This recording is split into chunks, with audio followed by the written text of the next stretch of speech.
Lanjut. Nah, ini jangan lupa saldo akun normal. Maksudnya ini saldo awalannya. Kalau tadi aktiva, masih ingat aktiva isinya apa aja? Kas, piutang, peralatan, perlengkapan, kendaraan, tanah, bangunan. Itu kan semua masuk aktiva. Saldo awalnya, akun normalnya itu di debit. Andai kata semua itu yang saya sebutkan tadi itu berkurang, berarti masuk di kredit kalau buat jurnalnya ya. Jangan lupa. Sedangkan utang kan saldo akun normal awalnya kan di kredit. Ingat persamaan akuntansi, aktiva sama dengan hutang plus ekuitas. Makanya saldo awalnya utang, saldo normalnya itu di kredit. Jadi kalau utangnya bertambah itu kredit, kalau utangnya berkurang berarti di debit. Tapi cara penyusunannya tetap sama. Kalau debit di atas sebelah kiri, kalau kredit agak menjorok sedikit di baris berikutnya, agak menjorok kayak susunan jurnal yang saya tunjukkan tadi ya, jangan lupa. Nah, utang sama kayak ekuitas atau modal, saldo awalnya di kredit. Jadi kalau bertambah kredit, kalau berkurang debit. Sama satu lagi, pendapatan juga. Kenapa kok pendapatan saldo awalnya di saldo normalnya di kredit? Karena pendapatan masuk ke modal. Waktu kemarin ada pertanyaan latihan soal kan, menerima pendapatan kan langsung masuk, saya bilang langsung masuk kas sama modal. Nah makanya itu pendapatan masuk di modal sini. Terus beban ini juga saldo awalnya di sini di debit, terus berkurangnya kredit, saldo normalnya di debit.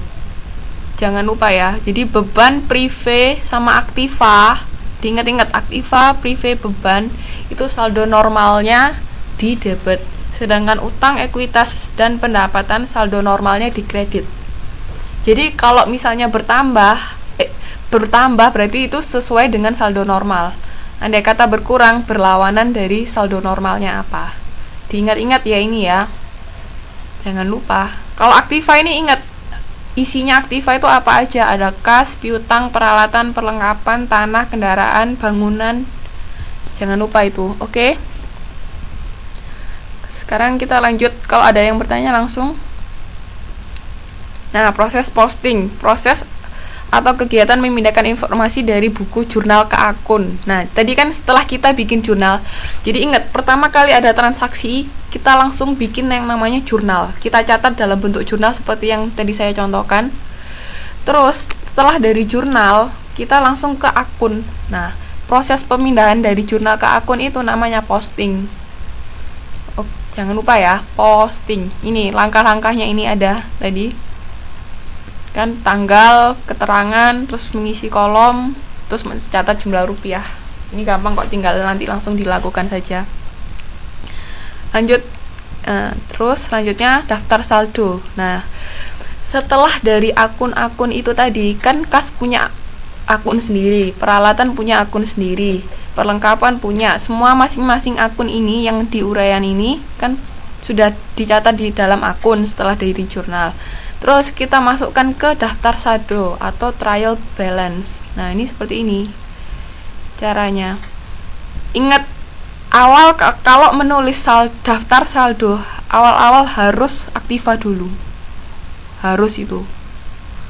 Jadi jangan lupa aktiva dulu. Ini kas, peralatan, perlengkapan kan masuk aktiva. Ini jumlah ini saya tetap dari sini. Dari latihan soal. Kita lihat dari sini ya. Nah, ini kas. Kenapa kok nggak ada piutang? Karena apa? Piutangnya 0. Oke. Piutang 0 makanya nggak ada, langsung peralatan dan perlengkapan. Terus modal tetap 20 juta. Walaupun modal berkurang, di sini tetap 20 juta. Kenapa? Karena kayak misalnya akun-akun ini, misalnya transaksi E, ini kan menerima pendapatan. Kalau dipakai jurnal itu bukan kas pada modal, bukan, tapi kas pada pendapatan. Makanya masuk 1 juta ini bukan masuk akun modal, tapi masuk akun pendapatan. Paham ya? Jadi beda kalau kita bikin jurnal sama bikin ini, cuman persamaan akuntansi itu beda. Ini ada akun spesifiknya. Nah, kalau misalnya ini piutang, memiliki piutang, ini kan juga pendapatan. 250.000 ini pendapatan, cuman karena belum dibayar makanya masuk piutang. Nah, ini tidak masuk akun modal, tapi masuk akun pendapatan. Paham ya? Terus ini beban gaji. Yang G ini kan transaksi membayar gaji pegawai, yang 2 pegawai masing-masing 150.000. Nah, ini masuknya juga bukan modal, tapi masuk beban gaji, karena mencatat jurnalnya adalah beban gaji pada kas, karena kita membayar gaji, jadi kas kita berkurang dan beban gaji kita masuk bertambah. Paham ya? Jadi ini bukan masuk modal, makanya di sini di daftar saldonya modalnya tetap 20 juta. Nah, ini lihat nih, pendapatan jasa 1.250.000. Itu berarti dari sini tadi pendapatan kita 1 juta ditambah pendapatan yang belum dibayarkan tadi 250.000, makanya jadinya 1.250.000. Paham ya? Nah, ini ada beban gaji kan? Jadi beban gaji di debit. Oke. Bisa ya? Paham sampai sini? Ada yang mau ditanyakan? Balance. Ingat, jangan lupa debit dan kredit harus balance. Nggak boleh nggak balance. Kalau nggak balance berarti ada yang salah. Oke. Paham ya sampai sini? Ada yang mau ditanyakan? Ini utangnya 2 juta. Kita lihat dari sini. Ya, utang tetap 2 juta. Yang beda tadi kan modal, karena ada nama akun yang beda, bukan modal. Oke. Kalau nggak ada yang ditanyakan, lanjut. Kita lanjut. Kok nggak bisa? Oke. Nah, ini daftar akun. Tadi kode rekening ini maksudnya untuk referensi tadi. Kalau Aktiva itu akunnya kepala 1, misalnya 1 berapa, 111 atau 12 atau 100 berapa. Pokoknya kepala 1. Kalau kewajiban kepala 2, ekuitas kepala 3, pendapatan kepala 4, beban kepala 5. Nanti lihat ya. Sebentar. Nah, ini hubungan antara akun dan laporan keuangan. Akun-akun merupakan bahan dasar untuk membuat laporan keuangan. Jangan lupa. Jadi, dari awal yang harus betul pertama itu bikin jurnal itu harus betul. Jangan sampai salah, karena kalau jurnalnya salah, masuk ke akunnya nanti salah dan bikin laporan keuangannya juga salah. Bisa ya. Nah, laporan laba rugi, ingat akunnya pendapatan dan beban. Kalau perubahan modal, ekuitas, prive atau modal. Terus ada laba juga di sini, bisa masuk sini, tapi setelah dari laporan laba rugi baru ke sini.